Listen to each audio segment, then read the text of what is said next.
곤지름이 2, 3년 되면 자연스레 활동성이 비활동성으로 바뀌어서 곤지름이 더 커지거나 재발할 가능성이 현저히 줄어든다. 면역력이 떨어지면은 나중에 또 재발할 가능성이 있는 건가 이런 질문을 주셨거든요. 저는 이 면역력이라는 게 물론 중요할 겁니다. 왜냐면 우리가 곤지름이 HPV라는 인유두종 바이러스 때문에 생기는 건데 결국은 대부분의 경우에서 지네들이 원하는 대로 곤지름을 만들지 못하고, 왜냐면 인구의 한 30% 정도 갖고 있는데 대부분 증상이 없잖아요. 무증상 상태로 1년, 2년, 3년, 4년 지속되면 될수록 1년에 한 50% 정도에서 없어진다라고 보는 건데, 그게 이제 우리의 피부에 면역이 작용해서 그 바이러스를 침입하지 못하게 해서 그냥 날려버린다고 생각하는 편인데요.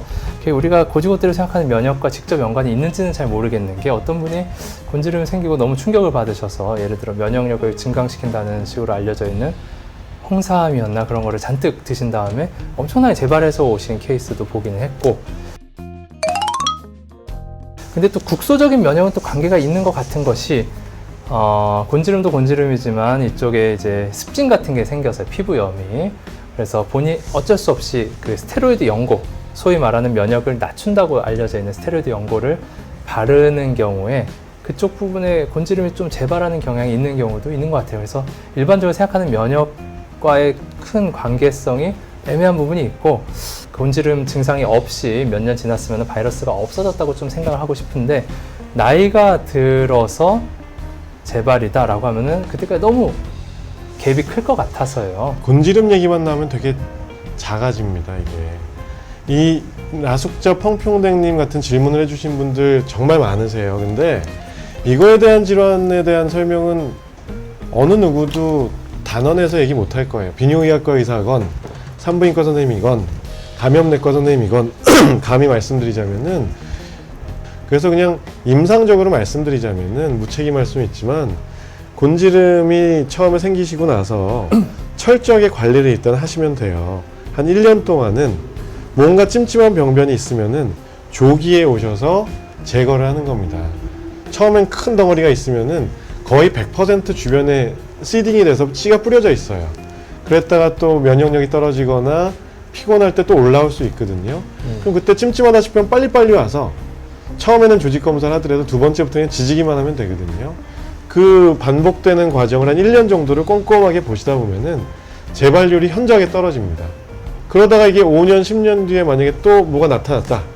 그럼 그게 예전 거의 재발인지 아니면 또 새로운 관계 또는 뭐 다른 요인으로 재감염인지, 그건 또 어떻게 설명을 할 것이며, 이게 만약에 헤르페스에 대한 질문이셨다면은 지금에 대한 거 뭐 피곤하지 않게 살고 면역 기능 올리는 것도 중요하겠지만, 곤지름 HPV에 대한 거라면은 조기 한 1년 동안은 열심히 비뇨기학과 또는 산부인과에서 검진 제거 받으시고, 가다시 백신 주사 맞으실 여력이 되면은 2-3번에 걸쳐서 맞으시고, 그 다음에는 그냥 지켜보는 거예요.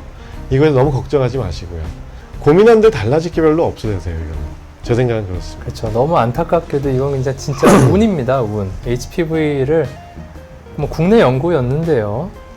20, 30대 여성의 경우 우리나라 49% 정도가 HPV 적어도 하나 이상 감염된 적이 있다라고 할 정도로 너무 우리에게서 흔한 건데, 근데 알 수 없는 이유로 어떤 분은 증상이 생기고 대부분은 증상이 없는 거거든요. 그래서 증상이 있다고 해서 너무 괄시하거나 뭐라고 할 것도 아니고, 치료가 결국은 될 거라는 강한 믿음을 가지고, 여성분이라면 당연히 예방접종을 해서 90% 가까이 그 자궁경부암을 예방하실 것이며, 남성분도 자궁이 없어서 절실함은 좀 떨어지지만 일단 6번, 11번 사막이 생기는 것도 좀 줄이고, 내 여친이나 와이프한테 위험한 바이러스 전달하는 것도 좀 줄인다고 한다면은 맞으셔도 좋고, 뭐 그렇게 생각됩니다.